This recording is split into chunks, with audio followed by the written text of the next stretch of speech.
예수님의 사람 교재 이제 4단원 중에서 나는 죽고 예수로 사는 사람인데 이것 중에 우리가 이제 네 번째 시간을 우리가 진행하고 있어요. 오늘도 이미 성령께서 우리에게 지혜와 계시의 영을 부어주고 계신 줄로 믿습니다. 들은 말씀을 깨달으셔야 돼요. 그리고 그냥 깨닫는 것으로 그치지 아니하고요, 반응해야 돼요. 우리의 영이, 우리의 생각이, 우리의 입술이, 우리의 손과 발이 반응해야 되는 겁니다. 그럴 때 뭐가 올까요? 예수의 형상으로 변화되어짐이 오는 거예요. 우리가 시도하지 아니하면 오지 않습니다. 계속해서 이제 우리가 자아의 죽음을 말하지 않습니까? 자, 나는 죽었다라는 게 뭐라 그랬지요? 이렇게 숨쉬는 목숨이 끊어졌다 이런 뜻이 아니라 그랬습니다. 나는 예수 안에서 죽었어라는 것은 내 자아가 죽었다라는 거예요. 내 마음대로 하려고 하는 거 있잖아요. 그래서 자아가 죽는 것은 우리가 예수를 믿기 시작하면서부터 내가 열심히 노력하고 막 수영하고 돌을 닦아야지 간신히 어느 지점에 있어서 얻는 게 아니라고 분명하게 말씀드렸어요. 이걸 우리가 모른다는 거예요. 자꾸 노력해서 얻는 줄 아나요? 그게 아닙니다. 자아의 죽음은 분명히 아셔야 되는 게 우리가 예수 그리스도를 인격적으로 믿는 순간 우리에게 허락된 십자가의 능력입니다. 믿으시지요? 십자가의 능력이에요. 노력으로 만들어내야 되는 결과가 아니라 은혜로 그어진 새로운 출발점이 바로 자아의 죽음인 것입니다. 우리가 은혜로 그어진 거예요. 내가 근 것도 아니에요. 주님이 그어주셨어요. 이제부터 너에게 새로운 출발점, 새 인생이 열렸다. 그 출발점이 바로 자아의 죽음인 것이에요. 그래서 참된 신앙인의 자세는 뭐냐? 내가 이미 죽었다는 것을 결론 삼아 버리는 거예요. 그리고 성령을 따라 사는 것. 이것이 우리가 추구해야 되는 참된 신앙의 자세인 것입니다. 그런데 정말 안타까운 건 뭡니까? 이론과 실제의 차이가 계속 생기는 것이죠. 우리의 실제 삶 속에서 이 내 자아가 죽었다라는 것이 잘 안 드러나더라는 거예요. 왜일까요? 분명히 예수 믿을 때 내 자는 죽었다라고 말하는데 성경은 그렇게 얘기하고 있는데 왜 진짜 내 삶 속에서는 여전히 자아가 살아있는 것처럼 보일까요? 왜일까요? 자아가 아직 죽지 않았기 때문일까요? 아니면 죽었는데 그런데 그것을 깨닫지 못하기 때문일까요? 결국엔 둘 중 하나입니다. 정말로 자신의 자아가 죽지 않았을 수가 있어요. 그런데 그 사람은 죄송하지만 아직 인격적으로 예수님을 영접하지 못한 사람인 거예요. 극단적으로 말하면 뭡니까? 예수를 아직 믿지 않는 사람입니다. 그냥 예수 믿는다는 사람들 속에서 종교 활동을 하는 자예요. 속된 말로 우리가 누군가를 전도했을 때 나 한번 교회 다녀볼까? 나 한번 예수 믿어볼까? 하고 나오시는 분들, 오자마자 예수님 인격적으로 만나지 못한 분들도 많을 수 있거든요. 그냥 와 보시는 거예요. 그러다가 하나님께서 그 마음을 보시고 중심을 보시고 이제 때가 되었다라고 하시면서 그 때를 맞춰주시는 것이죠. 만남의 때를 맞춰주시는 거예요. 그래서 어떤 사람은 그냥 교회 다녀볼까 하고 시작했는데 그런데 계속해서 그냥 교회만 다니는 분이 있을 수 있다라는 것입니다. 교회 봉사도 할 수 있고 여러 가지 다 할 수 있어요. 심지어 직분까지 받을 수도 있어요. 그러나 종교활동에 머물 수가 있는 것입니다. 이런 사람은 정말로 자아가 아직 죽지 않은 채로 그냥 교인으로 사는 것뿐입니다. 그런데 반대로 예수님을 정말로 믿는 게 맞는데도 불구하고 자아가 죽지 않은 것처럼 사는 분들이 있어요. 이건 뭘까요? 그것은요, 자아가 정말로 죽었다는 것을 아직 깨닫지 못한 자예요. 그러니까 예를 들면 내가 열심히 뭔가 노력하면 얻을 수 있나? 그래서 노력만 하는 거예요. 그래서 내가 아직 안 죽었네 그러고 사는 것입니다. 아직 깨닫지 못하는 거예요. 깨닫지 못하니까 모르지요. 모르니까 누리지를 못하는 거예요. 그 이제 몇 년 전부터 뭐 스마트 키 이제 자가용들이 나오잖아요, 그죠? 혹시 스마트 키 이용하시는 분 있으세요? 저는 아직도 한 번도 그런 차를 타본 적도 없고 운전해 본 적도 없어요. 타본 적은 있는데 제가 운전해 본 적이 없습니다. 소유해 본 적도 없어요. 근데 몇 년 전에 전에 섬기던 교회에서 이제 있었던 일입니다. 그 여름이었어요. 근데 이제 교회 무슨 행사 같은 것이 있었는데 어느 성도의 차를 좀 이렇게 이동 주차를 해야 되는데 모임 중이었어서 이제 제가 대신 옮겨드릴게요 하고 갔어요. 근데 키를 줬는데 이상하게 생겼어요. 뭐가 없어 이렇게 나와야 되는 게 그냥 이렇게 플라스틱 같은 것만 있어요. 그래서 이상하게 생겼네. 이제 이러고 갔는데 어떻게 문을 열고 들어가서 앉았어요. 근데 당황했어요. 보통 이렇게 키 꼽는 게 있잖아요. 이렇게 막대 같은 게 나와가지고 꼽는 게 있어야 되잖아요. 그게 없어요. 제가 순간 너무 당해가지고 뭐지? 어떻게 해야 되지? 그리고 이렇게 버튼 하나 있어요. 스타트 뭐 이런 거 있잖아요. 써 있는 거. 와, 날은 덥지, 차 안은 뜨겁게 달궈졌지. 근데 시동 걸 줄은 모르겠지. 그 막 눌러봐도 안 되는 거예요. 그 결국 삐질삐질 땀만 흘리고 시동을 못 걸었어요. 근데 다행히 옆에 지나가던 집사님이 한 분 계셨는데 뭐 하세요? 그래서 차가 시동 거는 거를 모르겠어요. 그랬더니 그 모르시는구나. 그러면서 저를 막 이렇게 우스워하시면서 그분이 시동 걸어서 옮겨 주셨던 적이 있습니다. 그때 일을 정말, 근데 지금도 잘 모르겠어요. 지금도 잘 모르겠어요. 모르면요, 누리지 못하는 거예요. 예수를 믿어도 있잖아요. 자아가 이미 죽었다는 것을 모르고 있으면 차 키는 들고 있는데 시동조차 못 걸고 있는 거와 똑같은 거예요. 운행을 못 하는 거예요. 즐길 수가 없는 거예요. 얼마나 이게 비참한 거예요. 여러분, 관성의 법칙이라고 들어보셨지요? 뉴턴의 관성의 법칙 뭡니까? 어떤 물체가 막 움직이고 있을 때 그것에 자극이 없는 한 그 물체는 계속 움직이는 방향으로 계속 움직이게 된다는 거 아닙니까? 그게 관성의 법칙이잖아요. 영적으로도 이 관성의 법칙이 있어요. 자아의 죽음과 관련해서 이 영적인 관성의 법칙이 있는데 뭐냐? 내가 예수를 믿어요. 그런데 내 자아가 죽었다는 것을 깨닫지 못하는 거예요. 자극이 없는 거예요. 그 깨달음이 없으면 어떻게 되느냐? 예수는 믿는데도 불구하고 계속해서 옛 사람이 살던 그 방식대로 계속 살려고 하는 거예요. 이게 영적인 관성의 법칙인 거예요. 내 자아가 완전히 죽었어 라는 이 도전, 이 자극이 와야 되는데 그게 없으니까 이게 그냥 옛날의 모습대로 그대로 그냥 스타일 그대로 가는 겁니다. 그대로 가는 거예요. 강남 스타일 이대로 그냥 가는 거예요. 예수는 분명히 믿고 내가 새 사람이 되었어요. 마음에 큰 감동도 있었어요. 눈물 콧물 다 짠하면서 울면서 통해 자복도 했습니다. 이제 나는 새 사람이 되었다. 예수님의 제자로 살 것이다. 새로워질 것이다 라고 결단도 했어요. 근데 내 자아가 십자가에 완전히 죽었다는 것을 미처 깨닫지 못한 것입니다. 그러니까 정작 자기의 생각과 행동은 어떻게 되느냐? 내 자아가 주도했던 그 옛 사람의 스타일로 계속해서 살아가는 것입니다. 바뀐 건 있어요. 삶의 목표는 바뀌었습니다. 예전에는 이 세상의 성공이 그 삶의 목표였어요. 그럼 이제는 예수님을 위해서 내가 살아야지라고 그렇게 목표를 잡은 거예요. 얼마나 귀해요? 이것만 해도 굉장한 것이죠. 대단한 것이죠. 그러나 여전히 내 자아가 죽었다는 것을 깨닫지 못하니까 이렇게 귀한 목표가 뭘로 채워질까요? 내 자아의 욕망, 내 자아의 욕심으로 계속해서 채워지고 있는 거예요. 그래서 교회에서, 직장에서, 학교에서, 가정에서 주님을 위해, 내가 주님 나라를 위해서 열심히는 삽니다. 최선을 다합니다. 그런데 여전히 내 자아가 주인이 된 열심을 낼 뿐이라 이런 거예요. 그래서 예수님의 제자로 살겠다는 성도라고 해서 다 똑같은 것이 아닙니다. 두 가지의 유형이 있어요. 자신의 자아가 죽었음을 인식하지 못한 채로 옛 사람의 관성을 따라 사는 제자가 바로 첫 번째 유형이에요.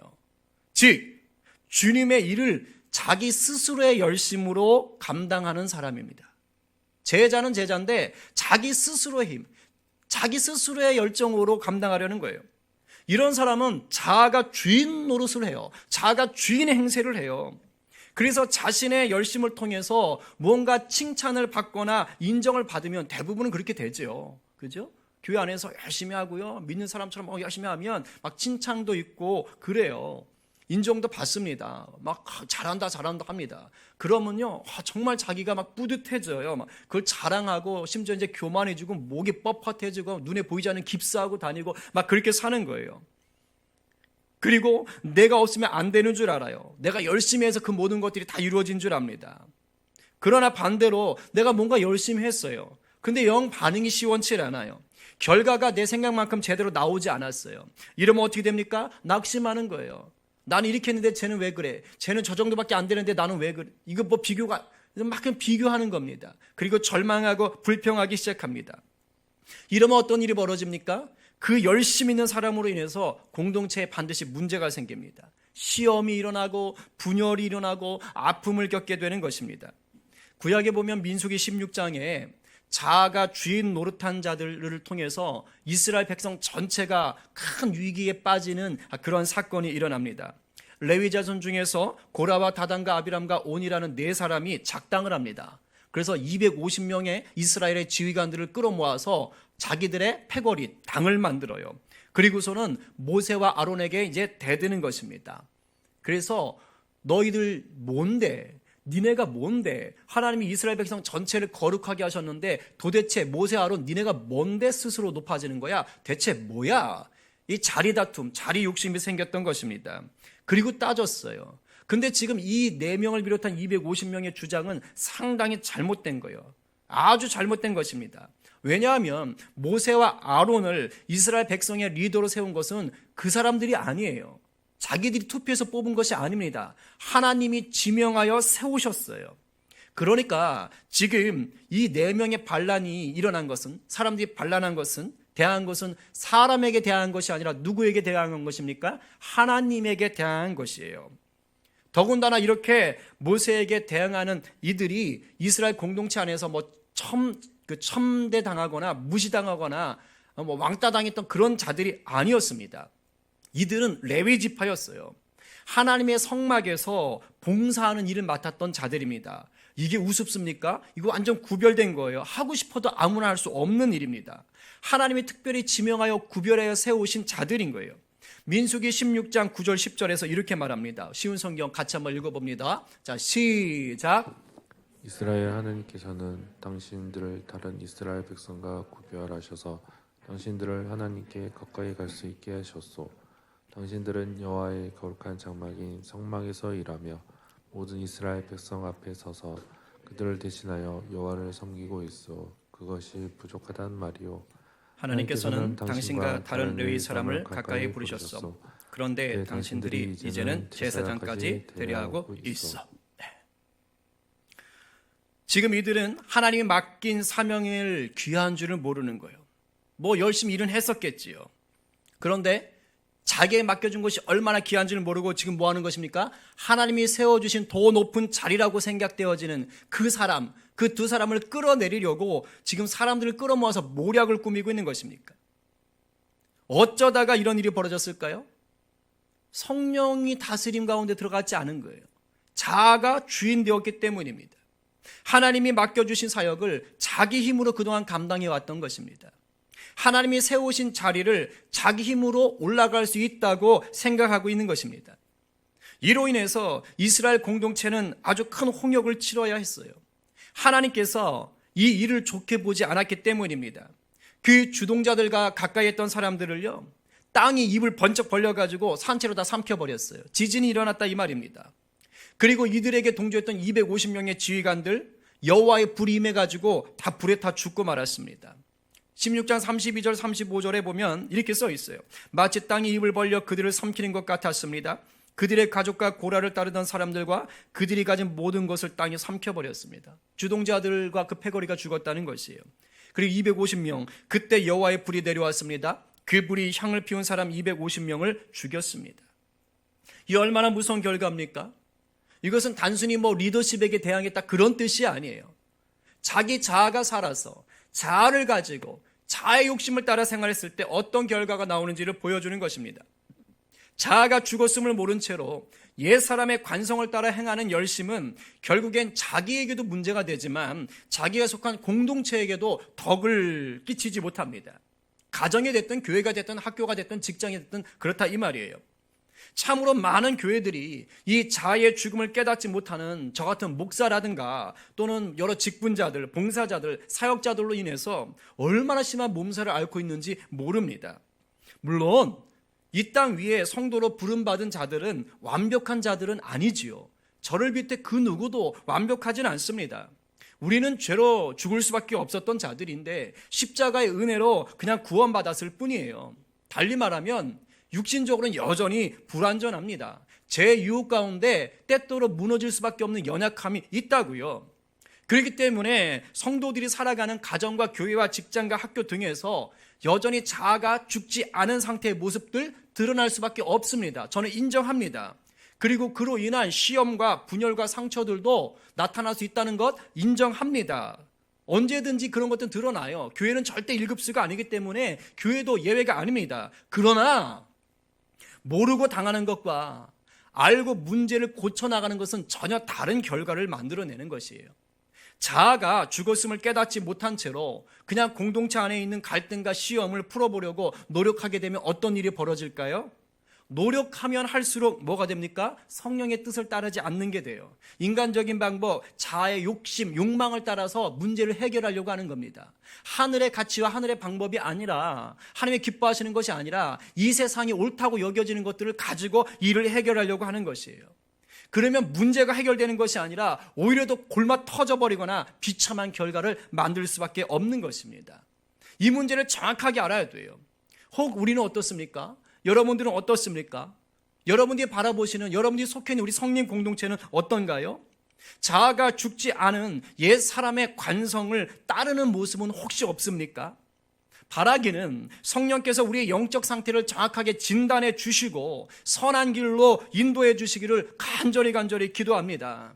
아직도 옛 사람의 관성을 따라서 자아의 욕심을 따라가는 모습이 있다면 성령의 불로 오늘 이 밤에 깨끗하게 소멸해 주시기를 간절히 축원합니다. 예수님의 제자로 살겠다는 성도의 유형 두 번째가 있습니다. 그것은 주님께서 나를 통하여, 자신을 통하여 일하시도록 내어드리는 제자예요. 주님이 나를 통해 일하시도록 내어드리는 것. 로마서 15장 17절과 18절 말씀을 우리 한 목소리로 읽어보겠습니다. 자, 시작. 그러므로 내가 그리스도 예수 안에서 하나님의 일에 대하여 자랑하는 것이 있거니와 그리스도께서 이방인들을 순종하게 하기 위하여 나를 통하여 역사하신 것 외에는 내가 감히 말하지 아니하노라. 네, 지금 사도 바울이 자랑질하고 있어요. 자랑하고 있다고요. 무엇을 자랑합니까? 자신이 이방인들을 그리스도께로 전도한 업적을 자랑하고 있나요? 아니요, 그렇지 않아요.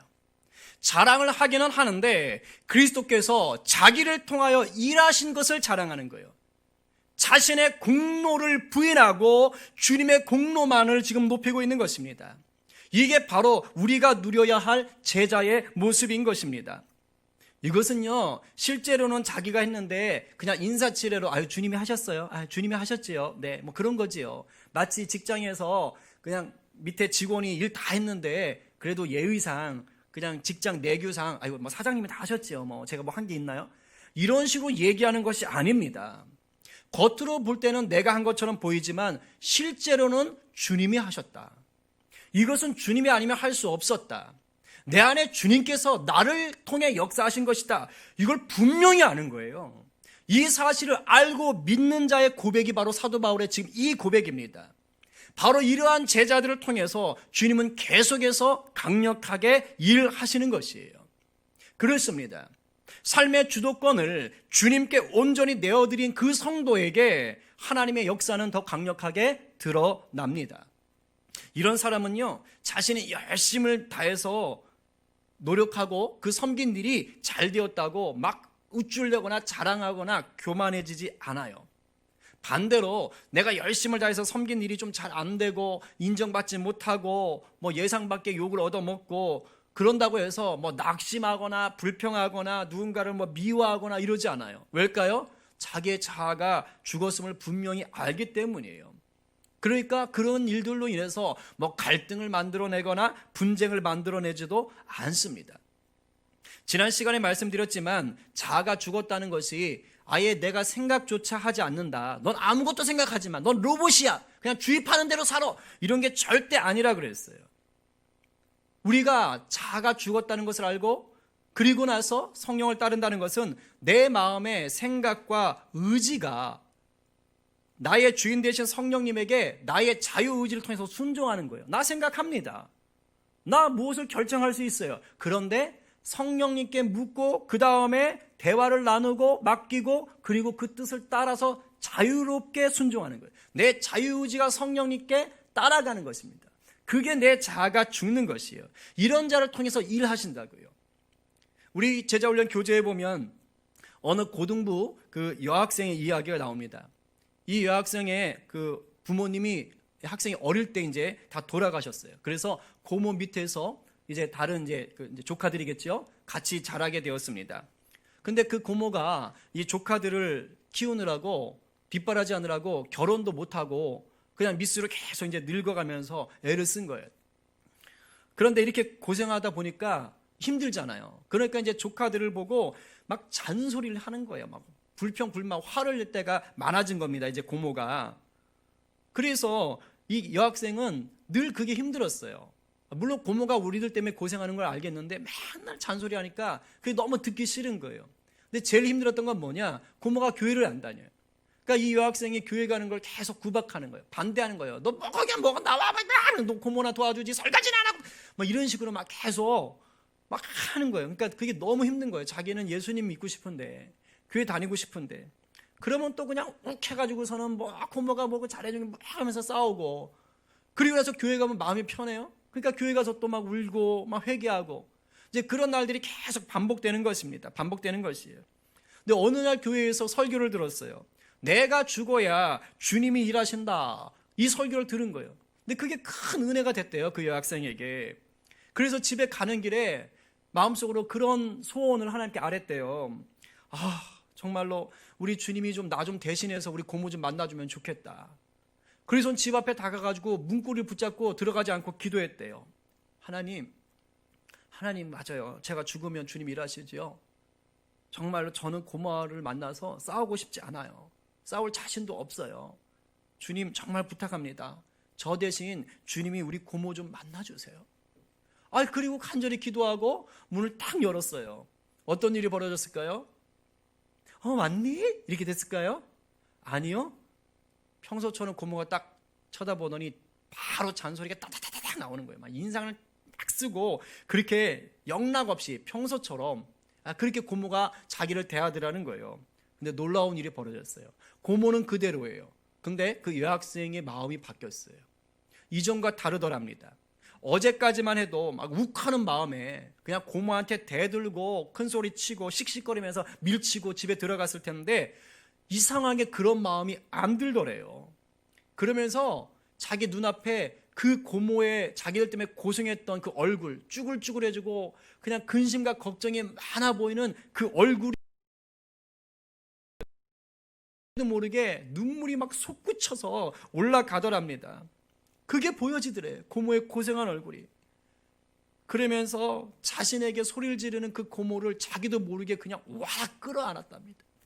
끌어안고서는 그렇게 얘기했대요. 고모야 우리를 키우느라고 너무 고생 많았다. 우리 고모 얼굴 너무 늙었다. 고모야 어떡해.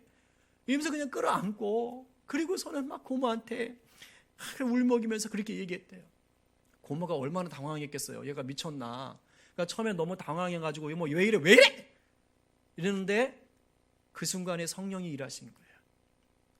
고모도 힘들었죠. 그죠? 그러니까 그 동안에 조카들 그냥 자기가 맡아서 자기의 그 젊음 다 날리고 그죠? 그 모든 걸 다 했던 그런 것들, 그 응어리진 한이 있을 거 아니에요. 근데 그것들이 한순간에 확 풀어지더래요. 그러면서 그냥 그 조카를 끌어안고 그 자리에서 한동안 엉엉 울었다는 거 아닙니까?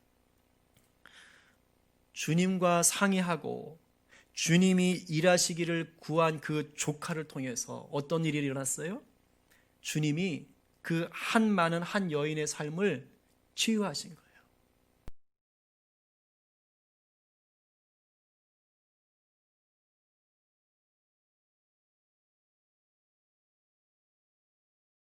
그래서 그렇게 기록되어 있어요. 이제는 신실한 일꾼이 되었다고. 교회 큰 일꾼이 되었다고. 그렇게 기록하고 있습니다. 주님께 맡기니까. 그냥 내 자아대로 그냥 대응하지 않으니까 성령이 그런 일들을 하는 것이에요. 그렇습니다. 내 마음의 생각과 의지가 나의 주인 되신 성령님께 내 자유의지로 순종할 때 그때 놀라운 역사를 경험하는 것이에요. 그런데요, 이게 한순간에 일어나질 않아요. 그래가지고 우리가 계속 그러는 거, 내 자아가 왜 안 죽은 것 같지? 왜 안 죽은 것 같지?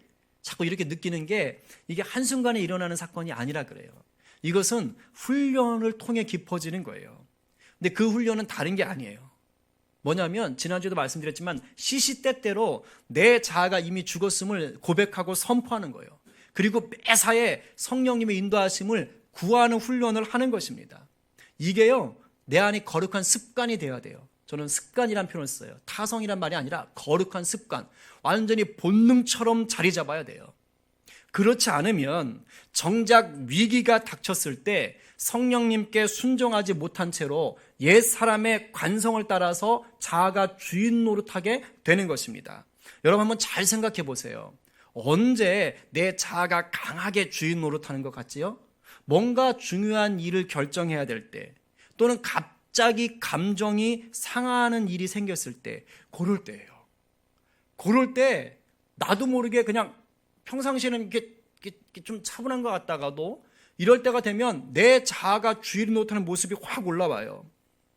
그러니까 평상시에 내가 성령님과 대화하는 훈련이 되어 있지 않으면 결국 이런 일을 만날 때 내 중심적으로, 자기 중심적으로 판단하고 반응하게 되는 것입니다. 하나님의 뜻이 아니라 내 만족과 이익을 구하는 쪽으로 막 머리가 돌아가는 거예요. 내 감정이 막 상해 올 때 내가 인내하고 용서하는 것이 아니라 그냥 벌써 분노가 일어나고 막 저주가 튀어나가는 것입니다. 나도 모르게 그냥 막 나가버리는 거예요.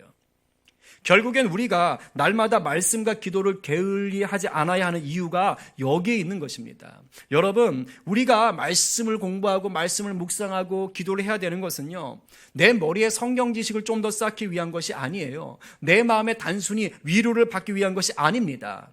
내가 내 자유의지를 통해서 성령님께 기쁘게 순종하면서 성령님이 원하시는 대로 살기 위해서 우리가 말씀과 기도를 놓지 않아야 되는 것입니다.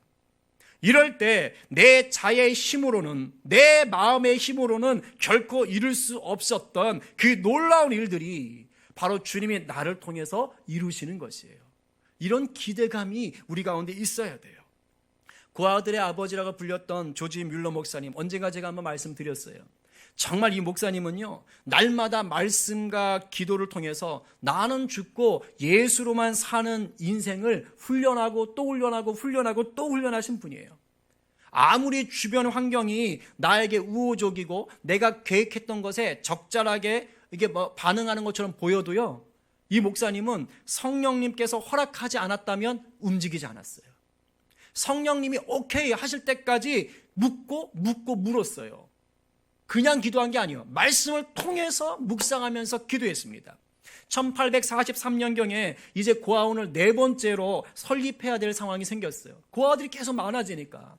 그래서 그 문제를 놓고 하나님 앞에 열심히 기도하고 있었습니다. 그때 조지 뮬러 목사님이 기록한 일기장에 이런 내용이 있어요. 일부만 말씀드리면 이렇습니다. 아무리 여러 가지가 결정적이라 하더라도 성령의 인도하심이 없었다면 사역을 확장해야 한다고 확신할 수 없었을 것이다. 나는 아무에게도 말하지 않고 매일 기도만 드렸다.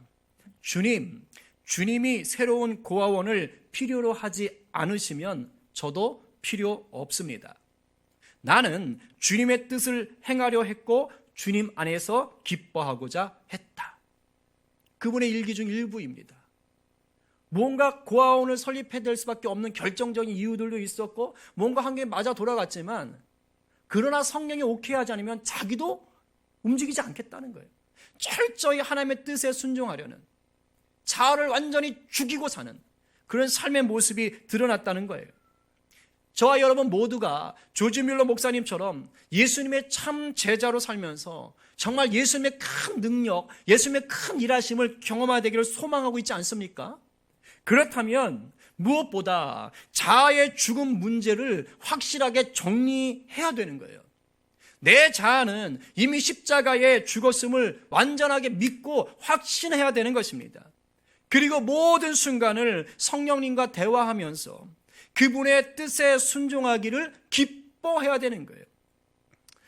내가 성령님께 순종하는 제자의 삶을 살고 있는지 아닌지를 간단하게 점검해 볼 수 있는 우리 그 삶의 증거들이 있어요. 제가 한 2가지 정도만 말씀드릴게요. 한번 생각해 보십시오.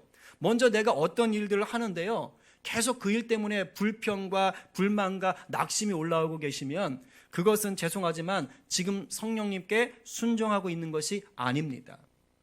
성령님께 순종하는 자에게는요, 이런 불평과 불만과 낙심이 싹 트질 않아요. 물론 시험권이 있을 수 있어요. 그러나 그것을 잘하게 놔두지 않습니다. 정말 성령님께 순종하는 자는요, 내가 하는 일들을 통해서 하나님 앞에서 기쁨을 누리고 감사를 누리고 평강을 누리고 설령 힘들지라도 기대감을 놓치지 않습니다. 지금 여러분들이 하고 있는 일 가운데 여러분들이 어떤 식으로 반응한지를 한번 돌아보시기 바랍니다. 또 하나, 내 주변의 사람들과의 관계가 어떤지를 한번 돌아보시기 바랍니다. 성령은 화목케 하는 영이며 살리시는 영이에요. 성령을 따르는 사람은 주변을 화목하게 하고 죽은 영혼을 살리는 통로가 되는 것입니다. 지금 나의 말과 행동으로 인해서 나와 관계되어 있는 사람들, 또 믿음의 동역자들 사이에 혹시 불편함과 막 담이 계속해서 쌓여지고 있는 것은 아닌지요? 그렇다면 그런 분은요, 지금 성령님께 순종하고 있는 것이 아니에요. 여전히 자아가 주인 노릇하면서 옛사람의 관성을 지금 따라가고 있는 것입니다. 이러면 결국 오늘 우리가 읽었던 로마서의 본문 말씀처럼 자꾸 죄의 유혹에 빠져서 우리의 몸을, 우리 육신의 삶을 불의를 행하는 도구로 내어주기가 쉬운 것입니다. 우리는 예수 십자가를 통해서 정말 영 죽을 수밖에 없었던 사망에서 다시 살아난 자들이에요. 하나님은 그런 우리의 몸을 의를 행하는 도구로 쓰시기를 원하시는 거예요. 언제 가능해요? 내가 완전히 죽었을 때 가능한 거예요. 예수로만 살 때 가능한 것입니다. 요즘 계속 베들기도회가 이 예수님의 사람으로 나가잖아요. 나는 죽고 예수로 사는 사람 이제 4번째잖아요. 제가 개인적으로는 참 은혜를 받고 있어요. 이 베델기도회 설교를 준비하면서 제 자신을 많이 돌아보는 것입니다. 저도 여러분과 다르지 않은 똑같은 인간이에요. 그래서 뭐 상처받을 일 있으면 똑같이 상처받는 것이고요. 일 잘 안 풀려지면 마음에 걱정, 근심 몰려올 수밖에 없어요. 또 한 교회를 다니마다 보니까 또 이런저런 뭐 고민들도 있을 수 있고 여러 가지 있을 수 있습니다. 그런데요, 제가 계속 이런 설교를 하잖아요. 기도하면서 준비를 하잖아요. 그러니까 자연스럽게 어떻게 됩니까? 그런 것들이 닥쳐올 때 기도하는 거예요. 막 선포하는 거예요. 나는 죽었습니다. 나는 죽었습니다. 나는 예수로 사는 자입니다. 나는 예수로 사는 자입니다. 제가 며칠 전에도 밤새도록 그걸 선포하면서 잤어요. 밤새도록. 안 그러면 내가 못 버티겠으니까. 막 그러면 하나님의 은혜를 구하는 거예요. 마음에 부담이 되거나 막 불편해지는 환경이 닥치면 막 그것을 성령님 앞에 내어놓고 성령님 어떻게 해야 될까요? 성령님 도와주세요. 제 멋대로 하지 않게 해주세요. 하나님 이 감정을 다스려 주세요. 그리고 붙잡고 늘어지는 거예요. 놀랍지요? 이렇게 계속해서 주님 앞에서 머물면서 묻고 은혜를 구하잖아요. 그러면 어느 순간이 딱 지나면은요, 성령님이 위로하세요. 말씀하세요. 만져주세요. 평강을 주세요. 신기합니다. 예전 같으면 막 짜증내고 불평하고 비판하고 정죄할 텐데 그런 마음이 안 들어요. 놀랍지요? 막 축복이 선포되고요. 하나님께서 일하실 거야. 좀 더 기도해보자. 아주 눈에 보이는 건 없겠지만 하나님께서 지혜 주실 거야. 생각지도 못한 일들로 하나님 지금까지 일하셨잖아.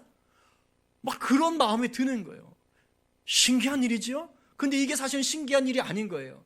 이게 성령을 따라 사는 사람들에게 주어지는 복인 것이고 정상적인 삶인 것입니다. 이게 어디 저뿐이겠어요? 아닙니다. 우리 주님은 주님의 이름을 부르는 모든 자들에게 사랑이 넘치는 분이에요. 그런 주님이세요. 내 자의 노력으로는 우리는 온전히 순종도 자유함도 누릴 수가 없어요. 그러나 우리를 구원하신 예수 그리스도의 은혜 안에서는 이 모든 것이 가능한 줄로 믿습니다. 다른 거 없습니다. 오늘 이 밤에 그 은혜를 구하십시다. 내 자아는 이미 죽었고 내 몸은 성령의 음성에 순종하며 의의 도구로 쓰이는 제자다라는 것을 선포하면서 우리 시간 성령님 앞에 다가가시는 저와 여러분 되기를 간절히 축원합니다. 아멘입니다.